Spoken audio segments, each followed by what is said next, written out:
Okay, we are now down to our very last subtopic. Okay, lastly, we're going to talk about applications in communications and embedded platforms, specifically applications of audio and video processing. Okay, so this would be very quick as I will no longer have to explain a lot of technical stuff. Okay, so we're like just scanning these or getting a glimpse of these applications. Okay, so no need to explain much here. Okay, so we're almost done. So please bear with me once more. Okay, first applications, of course, voice and video calls. These are product of the innovations in audio and video processing. Of course, because of uh, the new techniques that we have right now, from starting from digitization up to filtering and enhancements, also in compression techniques. So all those things, plus of course, plus the AI part, with the help of our enhancements in the telecommunication infrastructure, we now have more advanced ways to communicate. Okay? So just like kung dati ano pa lang voice lang, 'di ba? We only have mobile phone calls and our telephones are too old, traditional. Now we have VoIP calls via internet. We can now call via internet connections, and we can now um, enjoy video conferencing, video chats, group calls, and so on. Okay, so a few things to remember about these technologies. In terms of audio sampling rates, remember for basic voice calls, we are making use of the traditional PCM sampling rate, 8 kilohertz, especially for narrow band. So mas medyo basic lang ang boses, yung quality. But if you want to have a better audio, I guess even the conferencing uh, in phone calls, normally 16 kilohertz. But if we have video, such as in video conferencing, then we normally make use of 48 kilohertz sampling rate. Okay, and in terms of bit depth, for the basic applications or video calls, 16 bit, the medyo blurred po yung ganong itong bit depth. But if you want to, it have to um, um, mas clear. It has to be more cleaner and more mas okay short. I cannot think of the right term. Then we go for either 24-bit or 32-bit. Okay, so that we can have more quantization levels to choose from.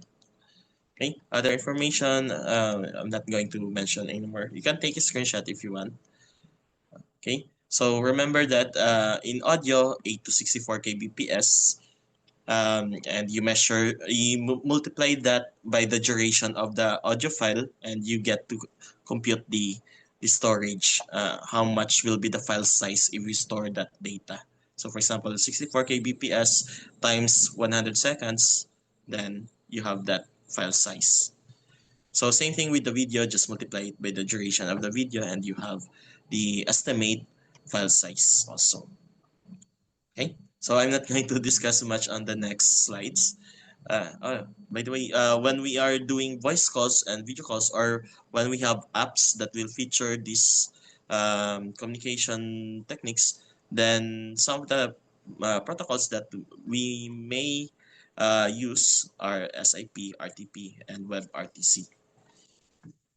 Okay, so now most communication or especially broadcasting and multi-node um, interconnected systems can now be managed by with the help of software-defined uh, solutions. So we can now transmit or receive audio and video, uh, or we can now better manage the transmission and reception of our videos and audios with the help of SDR. Uh, uh, oh, so it should be software defined radio, SDR, and SDN. I forgot na ano siya, na override. So this is SDR again. So sorry for that. And this is SDN, software defined network. So let's focus first on SDR. I just removed the text. Okay, so SDR. Here's an example of the interface of a software defined radio software. Okay, so here we can see the actual spectrum of our system, or the actual signals that are being detected by our SDR dongle or SDR antenna. So here, at the same time, we have some controls there. We can adjust. We can now digitally manipulate our signals and our systems. Okay, so this is the spectrogram, by the way, vertical spectrogram of whatever is being detected around us. So, for example, we can make use of digital or SDR for transmitting or receiving AM, FM signals, and even TV signals, digital TV signals. And okay, and if you are the one who's broadcasting, there's another software for that, another SDR interface for that, and you can choose the parameters. You can configure the parameters using the interface. So you no longer need to manually buting the the circuitries. Okay, so everything can be controlled, can be configured in your computer with the help of SDR. So in this case, for example, this one is receiving at this frequency. Okay, how did I know that it is receiving? Because this image is for a receiver type of SDR. There's also a transmitter type of SDR. And now for the SDN, I don't have a better picture found in on the internet. So this is Japanese. So the point of SDN is basically to help you manage remotely your network. So saan naman po yung si audio and video. So remember that sometimes, for example, if we do video conferencing or if we do public address systems and we are using an IP network to manage our public address system or even any other audiovisual multi-sharing like within the building or within the campus, then malaking bagay po si SDN. You can now monitor what is being transmitted. You can see the components. You can see you have options what to do with them. Okay? So, Japanese nga lang po yung example. Okay? So, the point is you can do everything here, monitoring and controlling using your computer. So, now you need minimal, there's a minimal need only for going to the site or going to the actual device to manage them. Okay? Almost everything can be done remotely na with the help of SDR and SDN. Okay? So now, for example, you have a building. You have a building. You are managing a building. Building auxiliary systems like CCTV and public address and intercom can now be managed, especially if they are ang concern. What our concern for this context is the multimedia ones, the ones concerning audio and video. So you can now better manage them, but take note of these. Of course, based on our webinar, um, take note that the standards or the commonly used, especially in UHD or HD, are 1080 pixels and 4K. And the frame rate, standard frame rate is up to 60 FPS. Minimum is 25. Okay, so what we said a while ago, the higher the frame rate, the better. But of course, your there's a corresponding bandwidth. So the higher the bandwidth as well. So for the audio sampling rate, we have 8 to 16 kilohertz for the intercom, like our audio video doorbell, meaning before you can open the door, you can see who's there. Or say, this is applicable also in the buildings, especially in the office with restricted premises. Okay. Also, if you are applying voice and face recognition before you can access a certain door. So remember in the audio 816, just like in our voice calls. But if you are concerned with the quality of the audio, like if you have music, then it should be at least CD quality. CD quality has a sampling rate of 44.1 kilohertz. And if you need to broadcast that, especially over wireless, then it should be 48 kilohertz. And remember, half of the sampling rates is the bandwidth. And if you are recording something, or if you have something, if you have a studio in the building and you like a vlogging, creating a content, so the sampling rate to be used is at least 96. So that's quite high already. So especially if you're really into the quality of your content. Okay, so for the bit depth naman, so just the same as the previous one. Okay, some filters that we can use, and then compression techniques, common compression techniques being used, and that's it. So another application for audio and video processing can be in the case of remote sensing, especially for geospatial analysis. So we can make use of audio signals to perform geoacoustic monitoring. So such as you are doing surveillance around you.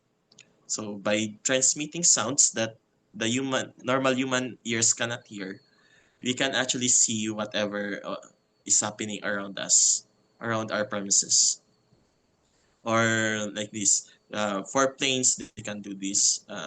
They can detect whether there's an obstacle or anything along the way using geoacoustic monitoring.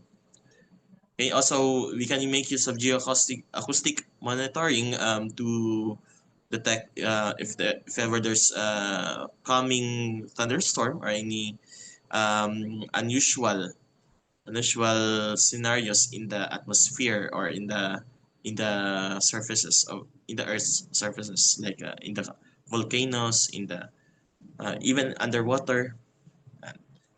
As long as we can make use of audio signals to evaluate, to survey uh, around us, okay? And we can input whatever information we get. We can input them so that we can have geospatial analysis. So we can perform some forms of deep learning to come up with our some intelligence. Okay. In the same way, satellite or aerial imaging, so we can make use of satellites or even planes or even drones to survey the land. So take images and evaluate them, especially so that we can extract their features and then perform some convolutional processes uh, for deep learning purposes. Okay, so lastly, I think we can make use of audio and video processing also for biomedical wearables and HMIs or human machine interfaces. So something to do with the human body. So when the human body is involved, human voice, same thing, 8 to 16 kilohertz is still used as a sampling rate, especially if there's voice communication involved or voice recordings. But for wearables, usually they use 44.1 to 48 kilohertz, especially they are intended to accommodate a wider range of audio signals. Okay, and but if you are using high fidelity biomedical signal analysis like these machines do, then the sampling rate should be higher, at least 96 kilohertz. Okay, so when it comes to bit depth, Biomedical sensors, such as those that are in our wearables, we need 12 to 16 bits, and the higher one for the clinical purposes, especially those that need high precision. Okay, so um, with this, we can actually these technologies can actually be used for natural language processing, voice-based natural language processing. Like we want an interactive robot or machine that we can talk to or and hear a response from, like Alexa does. Or if we want to have computer vision applications like object detection, object recognition, and so on. Okay, so take note of these specifications in order to come up with the best results for audio and video processing, especially if you are into AI applications now. Remember, the more okay ang feature extraction results, the better your model will be, your AI model will be. Okay, and that ends the last part of this webinar, meaning we're done with the four subtopics. Thank you very much for staying. Thank you very much. I really appreciate that you're still here. And apologies sa mga parts na that I failed to explain more thoroughly since we have limited time and I have to speak in full English. Also, if you have some more questions, you can comment them down in our comment section, and we'd be glad to answer them as soon as we can. But if you're too shy, you can use our evaluation form as well. Aside from answering the quiz and sharing your thoughts, you can also ask questions there. Okay, so kindly scan the QR code, and while doing so, watch these videos.